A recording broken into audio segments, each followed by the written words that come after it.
Alright guys, welcome to the round 15 review for fantasy. So we scored 2,200 this week, so pretty poor week, but yeah, it pushed us about 3 spots down, so we're now ranked 12th overall, and a round 15 rank of 3,232. So not a great week. Premiums failed to step up this week, and rookies on field were poor, so I'll talk about my trades before we get into the team review.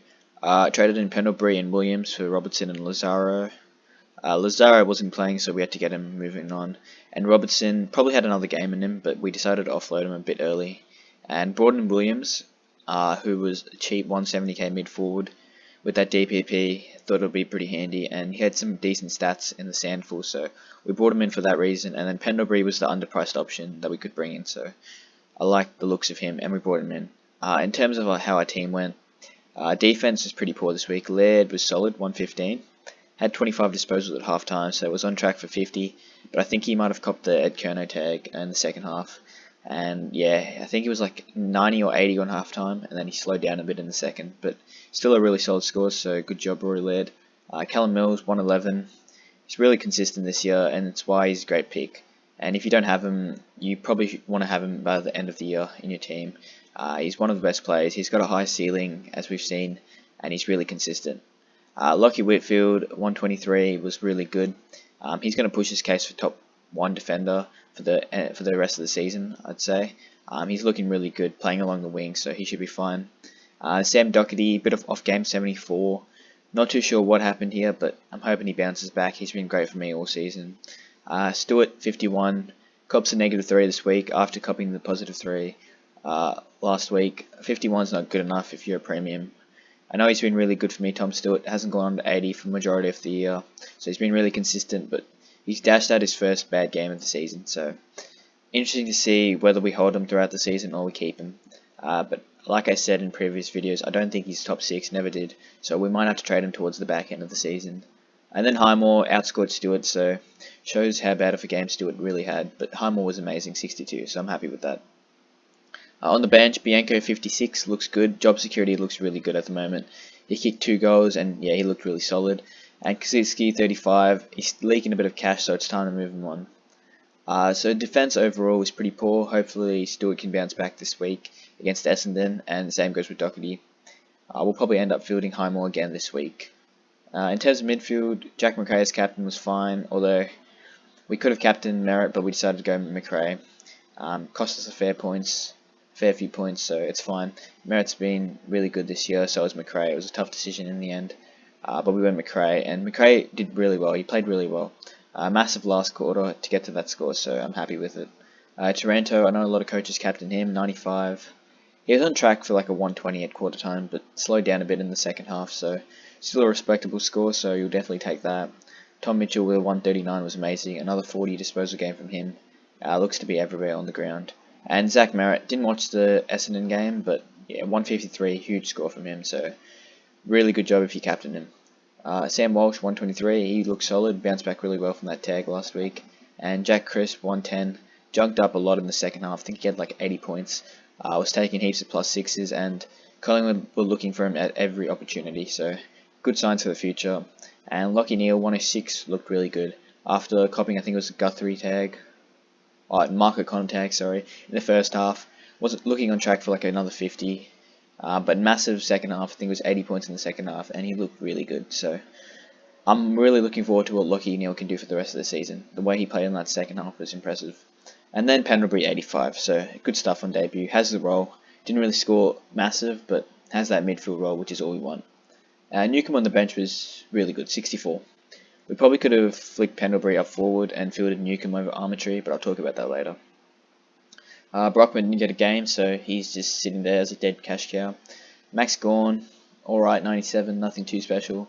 Sean Darcy got outplayed against Brodie Grundy, so hopefully he bounces back. I'm assuming he does.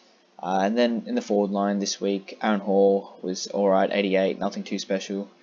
Put the VC on him, hoping he would go huge against the Gold Coast Suns. We know that the Suns give up a lot of points, so I was hoping for a 140, maybe 150, but that was too much of my expectations. Aaron Hall went and dashed out at 88. And to be honest, he was on track for like a 60, and so was Zeeble, so credit to them for actually getting to that score.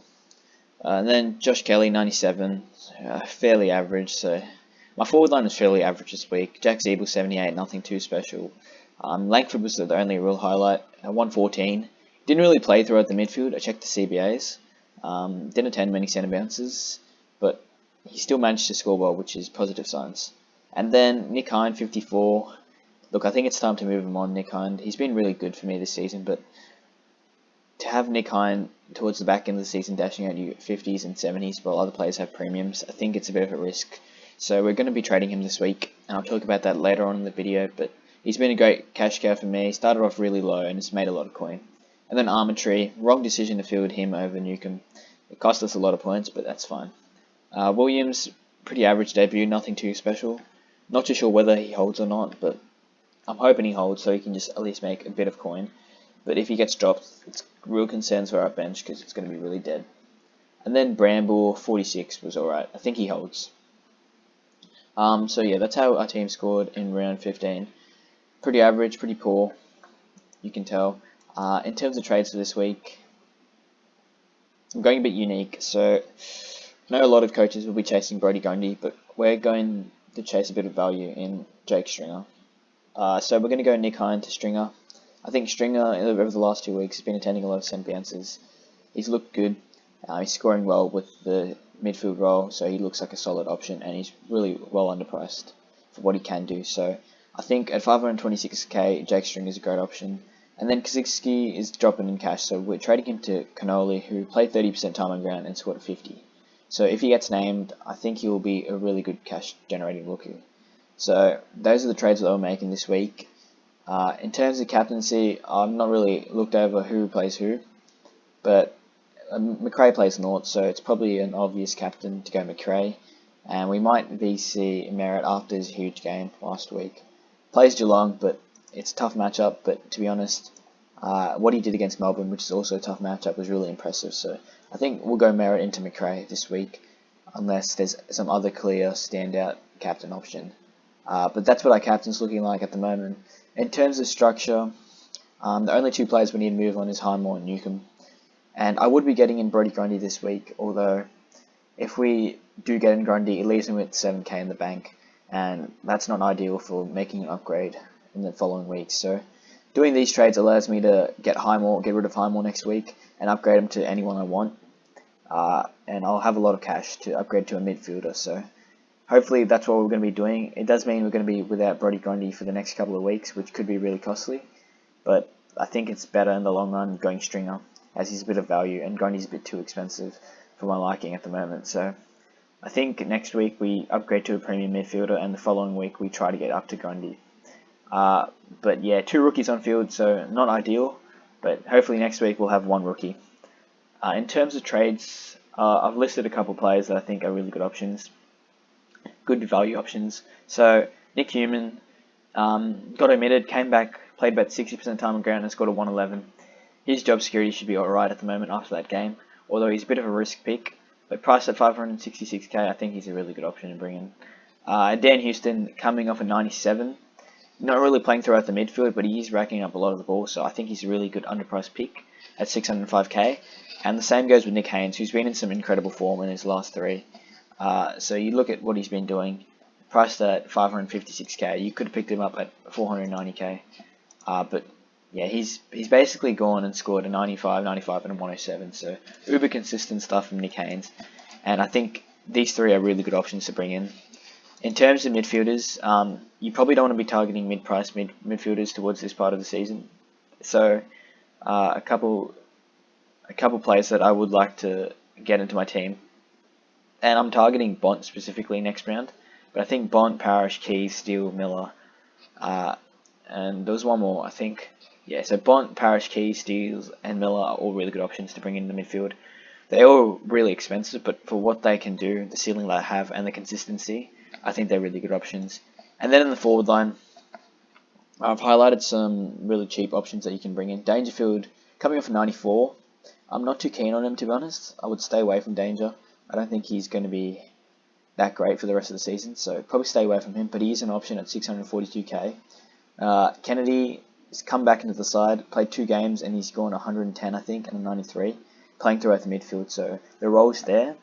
My only concern with this pick is his job security, whether he holds the spot or not.